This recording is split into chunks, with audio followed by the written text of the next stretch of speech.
Then I got a text message like, send the beat to Andre 3000. I'm like, what? So I was like, all right, give me the email. So I sent the beat to him. And then it went quiet for like another 6 months. I got another text message like, oh, Jay-Z just got on it. I'm like, what?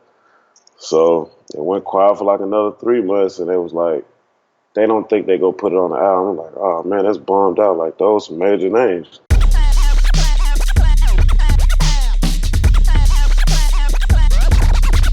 Peace, what's going down? This is DJ Payne 1 for BeatStars.com in the spot with a very special guest, someone whose production I've been a fan of for a while. My man M16 Beats. What's going down, sir? Not much, man. Just chilling. First things first, how long you been making beats?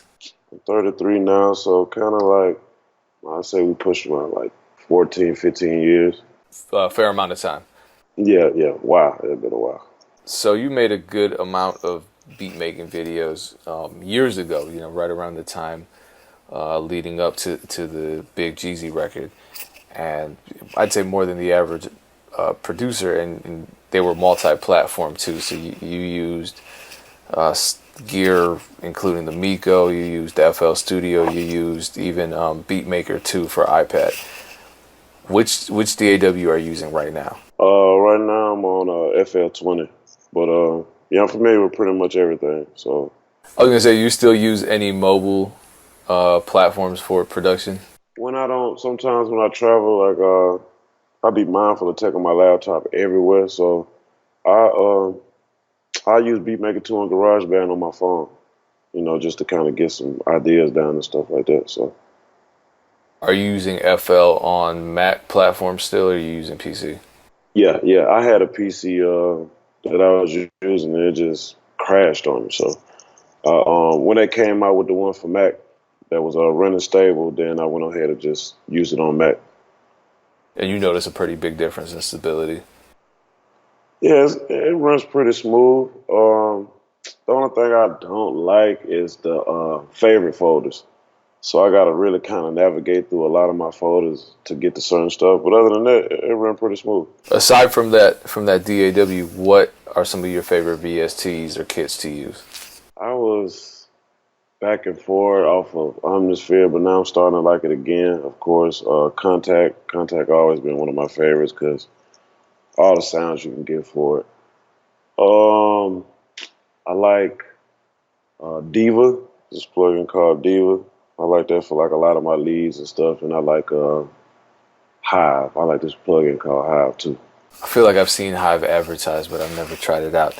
Now I got to look into it. So, what was your very first placement, and how did that happen? My very first was this song with 2 Chainz and Gucci Mane called I think it's called You Feel Me. And 2 Chainz used to come to Birmingham a lot because his wife is from there. And he came and spoke at this event, this open mic event, and I was there too. So I gave him a beat CD. I think I was like 19 going on 20 at the time, something like that. And we just built a relationship from there. It got real cool. I was always giving him beats and stuff. So all the little mixtapes he was doing before Duffle Bag came along, like he was putting people on to, like Rick Ross was on one of the tracks I did. Like I said, the first one was Gucci Mane, and that was kind of like the first placement. But then, Duffle Bag came probably like a year after that. And obviously, your relationship with 2 Chainz became that Duffle Bag Boy placement. That led up to that. What's some of your advice for nurturing those relationships to producers out there who are networking with artists, but they aren't quite at that point? Well, you got to kind of just, find a middle ground. Don't always think that somebody trying to get over you, because most artists that's kind of got like a status and they pick up a producer, like they might throw some stuff around at you. And that's a mistake that I made, because I thought that, when stuff started bubbling, I felt like he was trying to get over me. And we just had like a big misunderstanding about that part, which I should have just played along with the situation until I learned,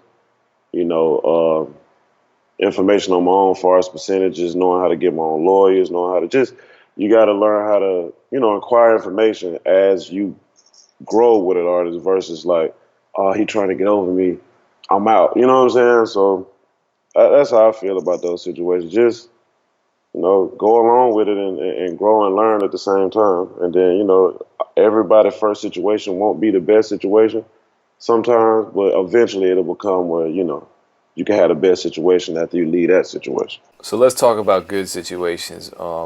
You basically accomplished three of virtually every producer's dreams all at once, and I'm talking about the Young Jeezy record "I Do," which featured the legendary MCs Jay-Z and Andre 3000. How did Jeezy end up getting that beat?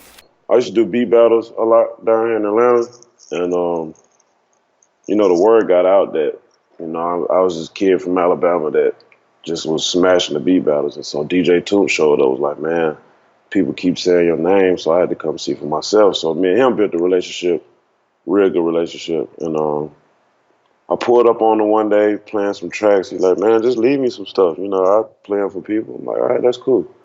So I was back in Tuscaloosa, my hometown. He called me, and he had Jeezy with him. So Jeezy got on the camera like, man, this is it. Like, this finna go crazy, blah, blah, blah, blah. And so it went dead for like a year. I didn't hear nothing. No, I ain't gonna say a year, my bad. Like, maybe like 6 months. Then I got a text message like, send the beat to Andre 3000. I'm like, what? So I was like, all right, give me the email. So I sent the beat to him. And then it went quiet for like another 6 months. I got another text message like, oh, Jay-Z just got on it. I'm like, what? So it went quiet for like another 3 months. And it was like, they don't think they go put it on the album. I'm like, oh, man, that's bombed out. Like, those some major names. And then I got a call from somebody at Def Jam like, get your lawyer together. We finna make it a single. So it went from there. That's a pretty dramatic shift. It was all over the place. I was like, man, they stressing me out behind this song. Oh, by the way, they got leaked in the middle too. I forgot about that. It got leaked. So that's what made them feel like they wanted to pull it because Andre 3000 version got leaked. Yeah, it would have been a disservice to not release that song the right way, though. I mean, I'm a big fan of that song. I think any Jeezy fan, any hip hop fan, period, is probably a fan of that song. And the beat was just crazy. Was that FL back then? Yeah. So the situation with that was I made it on the MPC that I had an MPC 2500 LE, and it got stolen. And like I really don't like remaking beats because I know it just don't feel right to me no more. You know what I'm saying? But for some reason, I was like, I'm gonna just remake this one. And so I remade it on the Miko with FL. I think I was using FL 10 at the time, or 9. I think it was 9, FL 9. Yeah, I remade it on FL. So what I noticed about that beat, especially, is the drum programming and the way it wasn't completely quantized. There was this moment where the kicks were kind of swung in a way. It wasn't even quite a triplet pattern. It was almost a delayed triplet pattern. So it was like this brief moment of chaos, and then it comes right back together, which was so crazy. I haven't heard that in any other kind of beat. What made you make that programming decision?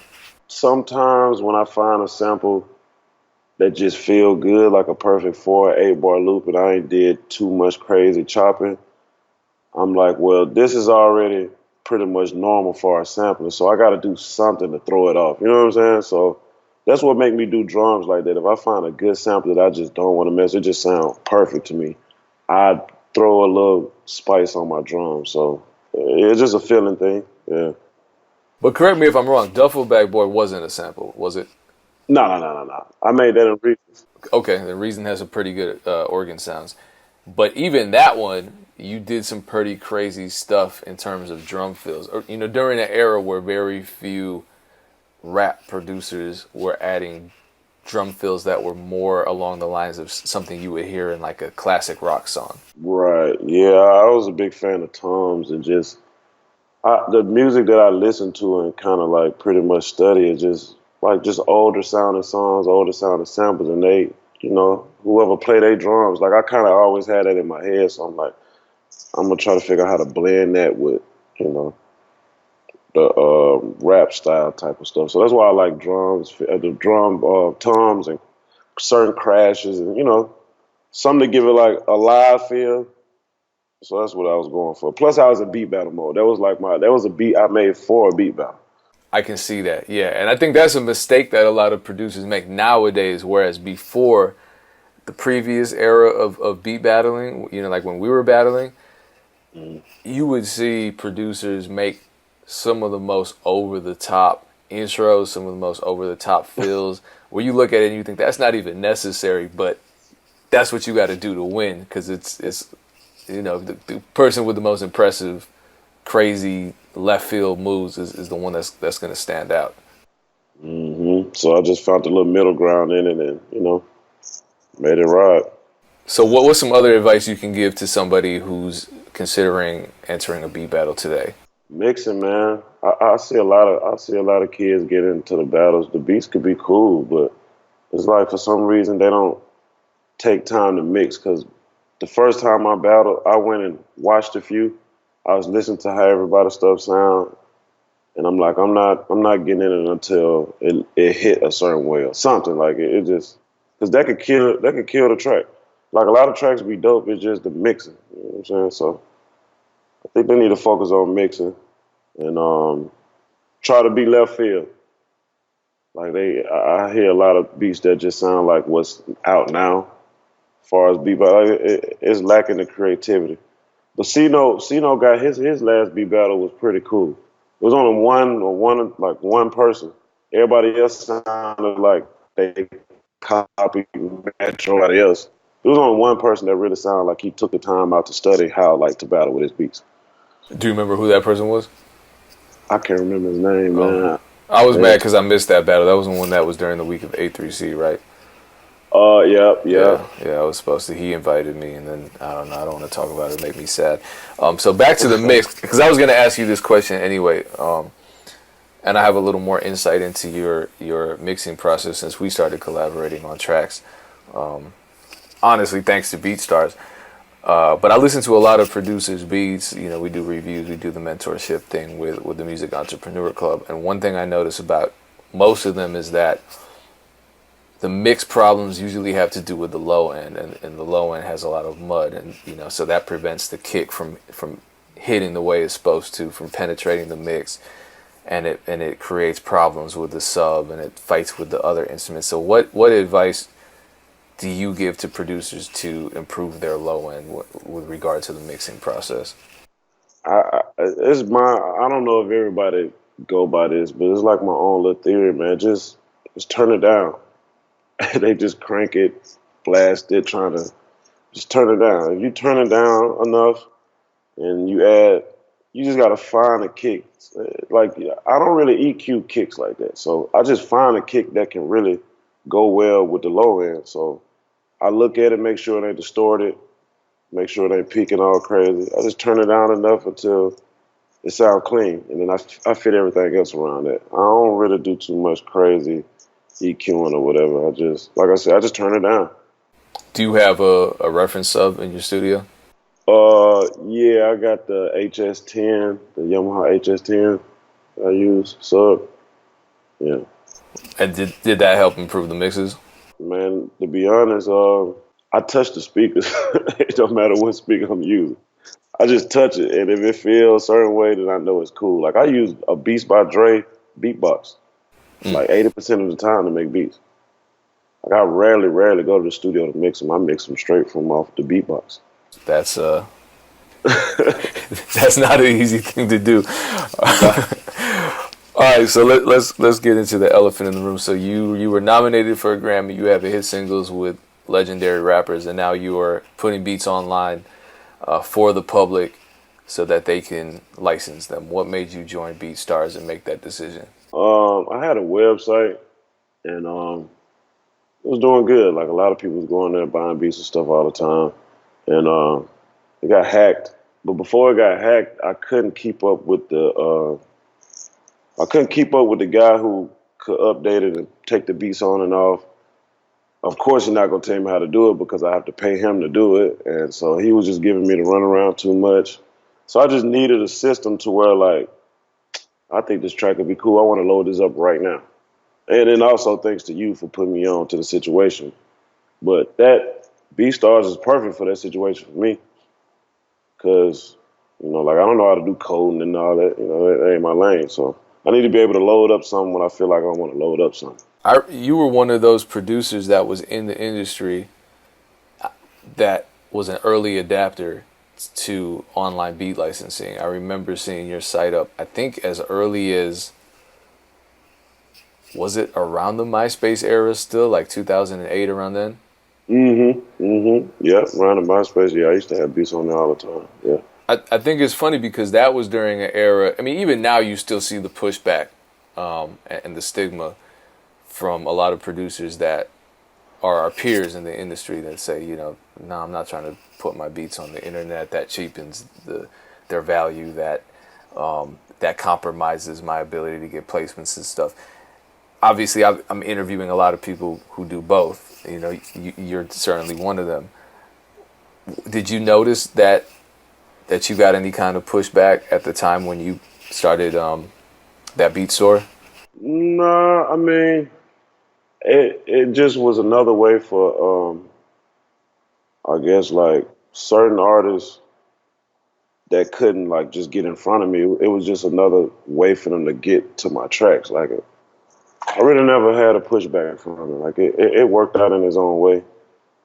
So I mean, as a producer, man, you got so much stuff. Like it's only certain stuff I'm gonna send out. It's only certain stuff I feel like I want to load up. So I got to be able to do something with all of it. I want to be able to do something with all of it. You know what I'm saying? I don't want nothing to go to waste. So Yeah, certainly. I mean, I think a lot of producers are still hoarding beats because they're just waiting on a placement, and yeah, nah. a lot goes to waste that way. Along those same lines, obviously the landscape of production is changing. The internet is a big catalyst in that change. Where do you see the progress of the online producer marketplace over the next few years? Looking like it's gonna be the way because now a lot of artists that come to my studio or whatever, like they would first thing they're doing is either going to YouTube or they go to BeatStars right down their phone. So, and these are young artists that are getting situations with independent labels and stuff like. So I see that it helps their creativity. They can get to what they need to get to quicker versus trying to wait for somebody with some type of name to send them some and it's a hindrance to them. So for them to get online and get their beats like right at their fingertips is dope. So I think it's gonna blow up even more.